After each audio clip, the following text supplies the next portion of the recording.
আসসালামু আলাইকুম ভিউয়ার, সবাই কেমন আছেন? আশা রাখি অনেক বেশি ভালো আছেন। আপনাদের ফাতেমা আপু অনেক বেশি ভালো আছে। যাই হোক, সকাল সকাল উঠে একদম রান্নার রুমে চলে আসলাম। আর আপনাদের ভাইয়া বলতেছিল যে একটু নিরামিষের মতো করে একটু তরকারি রান্না করো। তো আমি এখানে ডাঁটা, আলু, তারপরে কাঁঠালের বিচি, পটল, ডাউল দিয়ে সুন্দর করে একদম কষিয়ে কষিয়ে সুন্দর একটা সবজি রান্না করলাম।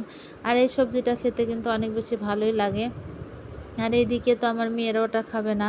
তো মেয়েদের জন্য আবার কি করলাম, সে বাটা মাছ আছে না, বাটা মাছ, সেই বাটা মাছ দিয়ে লতি দিয়ে রান্না করলাম। আর আমার মেয়েরা তো লতি, কুড়ি কচু, তারপরে ঢেঁড়স অনেক বেশি পছন্দ করে। সব ভিডিওতেই না বলেছি যে আমার মেয়েরা এগুলো খাবারগুলো অনেক বেশি পছন্দ করে। যাই হোক, এখানে আমি সব কিছু মশলা দিয়ে এক হাত দিয়ে ক্যামেরা ধরে আসি, তারপরে আমি দেন মাখিয়ে নিচ্ছি। আর অনেকে আমার এই কড়াইটা দেখে অনেক মন্তব্য করছেন। এর আগে একটা কমেন্ট আসছে, এত নোংরা কড়াই, এত অপরিষ্কার। আসলে ভাইয়া আপুর আপনারা জানেন না, এই কড়াইটা আসলে মাছ টাছ ভাজি ভর্তা করতে গেলে কালো কড়াইয়ে তেলেসমাতি মাছ ভাজা যায়, তারপরে সব ভাজি লেগে ধরে না, এই জন্য কড়াইটা এইভাবে কালো করে রাখা। আর কিছু কিছু কড়াই আছেই যে আপনি রান্না করতে গেলে কালো হয়ে যায়।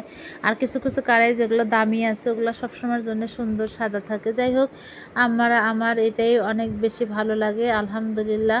তবে মেজে ঘুষে সবসময় পরিষ্কার পরিচ্ছন্নই রাখি। আপনি আমার বাসায় এসে দেখেন যে আমি পরিষ্কার মানুষ কি অপরিষ্কার মানুষের ভাই আপু যাই কমেন্ট করছেন, একটা আপুই কমেন্ট করছিলেন দেখছিলাম। যাই হোক, আপনারা হয়তো জানেন না, তার জন্যে হয়তো এই ব্যাড কমেন্টটা করছেন। আর আমার রান্নার রুমটা আসলে কি টাইলস করা নাই, তো দেখতে অনেক মনে হয় যে কেমন জানি লাগে।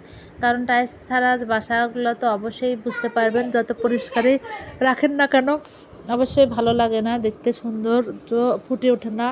মানে সবসময় রান্নার রুমটার ওয়াল টল মনে হয় যে আসলে কেমন জানি হয়ে আছে। যাই হোক, আগে একটা বাসায় ছিলাম 5 বছর, টাইলস করা বাসা, একদম সবসময় মনে হচ্ছিল একদম ঝকঝক করতেছিল, সব একদম জীবন্ত ফুটেছিল, এরকম আর কি। যাই রাখতেছিলাম তাই সুন্দর লাগতেছিল। তবে আমার ঘরে আহামরি কিছু নাই, যেটুকুই আছে আমি সবসময় টিপটাপ এবং পরিপাটি রাখি। যদি চান তো অবশ্যই একটা ভিডিও আপনার উদ্দেশ্যে দেওয়া যাবে। আপনি যেহেতু বলছেন আমি অনেক নোংরা, আসলে আমি নোংরা না। কিন্তু যাই হোক, এখানে আমি তরকারিটা মাখাই দিলাম। আর মাখিয়ে দিয়ে সুন্দর করে একটু হালকা পানি দিয়ে বসায় দিয়েতে চলে গেছে। কিন্তু আপনাদের ভাইয়া চুলার আঁচ এত আস্তে দিছে, পরে আসা দেখি লতিগুলো একদম বেশি গলে গেছে। মানে মেয়েকে আমি আবার গাড়িতে উঠাই দিতে গেছি, সকালে প্রাইভেট ছিল।